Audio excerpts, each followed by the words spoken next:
Well, it seems like there's been a lot of new DJI drones lately, and now we have one more, the Mini 4 Pro. In this video, I'm going to go over 10 things you need to know if you're considering an upgrade from your current drone, especially if that drone is a Mini 3 Pro. There's a lot to go over, so let's get right into it.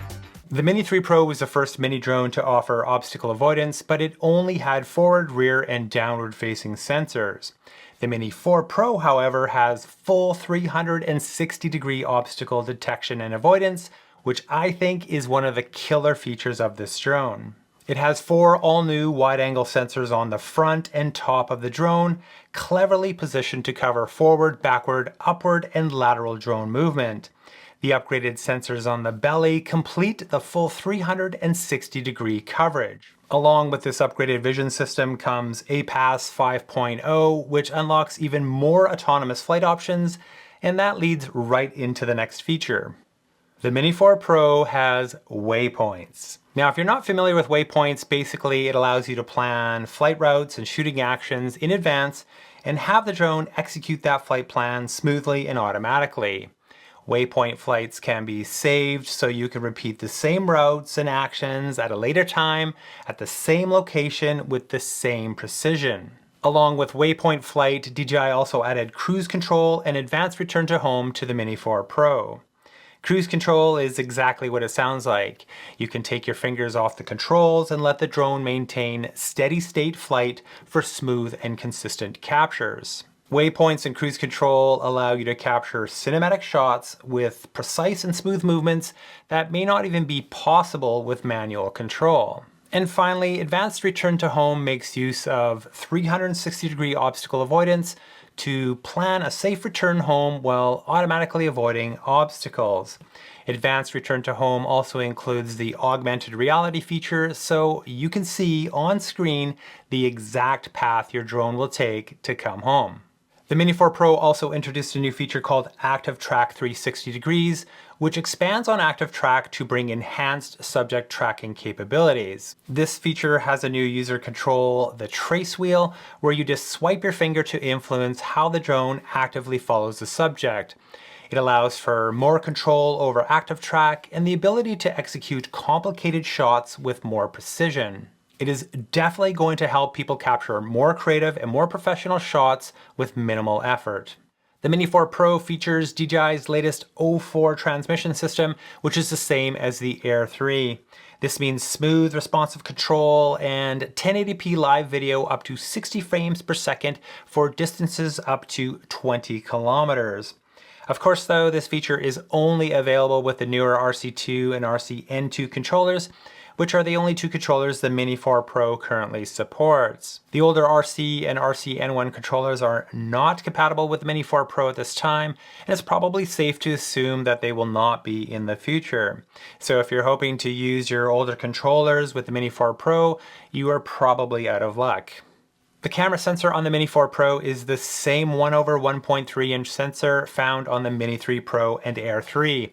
It's a 48 megapixel stacked die sensor with on-chip HDR capabilities, large pixel size, and stunning low light capabilities. The Mini 3 Pro produced excellent image quality with this sensor. However, the Air 3 and now the Mini 4 Pro take it up to the next level by adding even more power to the image processing pipeline, stretching the sensor's capabilities even further. This additional processing capability brings features such as night mode, 4K slow motion video at 100 frames per second, 4K HDR video at 60 frames per second, 10-bit D-Log-M, and HLG color modes, as well as many other improvements. I would expect the Mini 4 Pro's image quality to be exactly the same as the Air 3, which is definitely a notch above that of the Mini 3 Pro. So clearly there's been a substantial boost to the processing power on the Mini 4 Pro. If you go to DJI's website, go to the page for the Mini 3 Pro, and scroll down near the bottom, there are all these caveats. APAS, focus track, and HDR video are all limited to specific resolution and frame rates. Many of those features do not work above 2.7K and 30 frames per second while recording video. If you look at the web page for the Mini 4 Pro, however, none of those caveats are there. Now, I don't currently have all the specifics on this because I do not own or have access to a Mini 4 Pro, but as far as I can tell, it looks like many, if not all of these limitations are gone, and that is a very welcome improvement. The camera lens stays the same as the Mini 3 Pro, a 24mm f1.7 autofocus lens. Now, when you look at the lens housing on the Mini 3 Pro versus the Mini 4 Pro, you would swear they're exactly the same. However, ND filters and wide-angle lenses from DJI are not compatible between the two Pro Minis. In my opinion, that's just totally irritating. I thought at first maybe it was a weight issue, but the filters and wide-angle lenses weigh the same for either drone.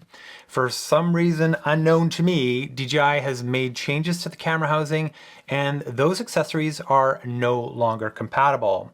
So just be aware that it looks like you will not be able to migrate your filter and lens collection from the Mini 3 Pro to the new Mini 4 Pro. So speaking of compatibility, Mini 3 and 3 Pro batteries are compatible with the Mini 4 Pro. However, there is a catch. The regular Mini 3 series intelligent flight battery, if used with the Mini 4 Pro, will push it over 250 grams. It's just a few grams, but nonetheless, if you want to stay within the rules, you need to use the intelligent flight battery specifically designed for the Mini 4 Pro. The base Mini 3 series battery also has a slightly smaller capacity than the Mini 4 Pro battery. The base Mini 3 series batteries are 18.1 watt hours versus 18.96 watt hours for the Mini 4 Pro. DJI also cautions that flight time and performance will be impacted using the older 3 series batteries with the latest Mini Pro. So you need to know that if you want to fly your Mini 4 Pro sub 250 grams, you can only use the specific Mini 4 Pro batteries. All other Mini 3 series batteries will push the weight above that limit. I was disappointed DJI didn't find a way to bring quick release propellers to the Mini 4 Pro because, let's be honest, screw-in propellers are an absolute pain in the butt. However, the bright spot here is that the propellers are compatible between the Mini 3 Pro and 4 Pro. A couple more things to note, DJI is now throwing in a propeller holder with your Mini 4 Pro. I never understood why it wasn't included with the Mini 3 Pro, but it is now, and that's a nice bonus. And finally, if you do use propeller guards, the Mini 3 Pro version is not compatible with the Mini 4 Pro. This latest Pro Mini drone also got some design changes too. One of the first things you will probably notice is the larger and repositioned vision sensors. And speaking of larger, the drone itself has gained some size. Folded, the Mini 4 Pro takes up only a few millimeters extra, but unfolded, the drone stretches out quite a bit in every direction compared to its predecessor. The other notable change are the feet at the end of the front arms. All the Mini drones previous to the Mini 3 had front feet, and it was interesting to see them removed on the Mini 3 Pro. Well, they are back again, and it's quite likely that they are there to house the antennas, as well as providing a more solid footing for landing. And one other interesting design tidbit is the gimbal cover. It was certainly too fiddly on the Mini 3 Pro, but now we have an all-new design. Hopefully this is going to make it much easier to install, and you won't need a goofy piece of foam to make it work better.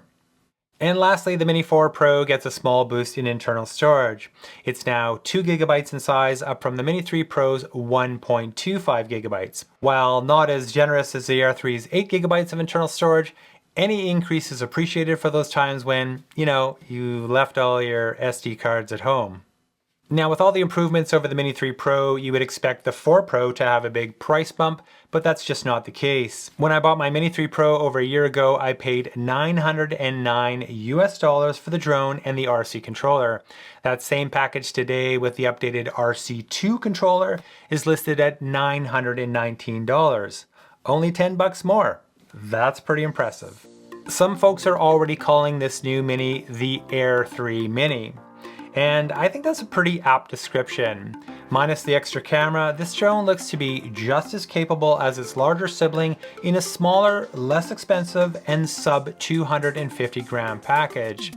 If you've been extraordinarily patient and hung on to your Mini 2 or earlier Mini, but you're itching to upgrade, this is probably the one you've been waiting for. If you are currently flying a Mini 3 Pro, Whether you upgrade or not really depends on your needs and your budget. Just rest assured, in a year or so, there will be something even better.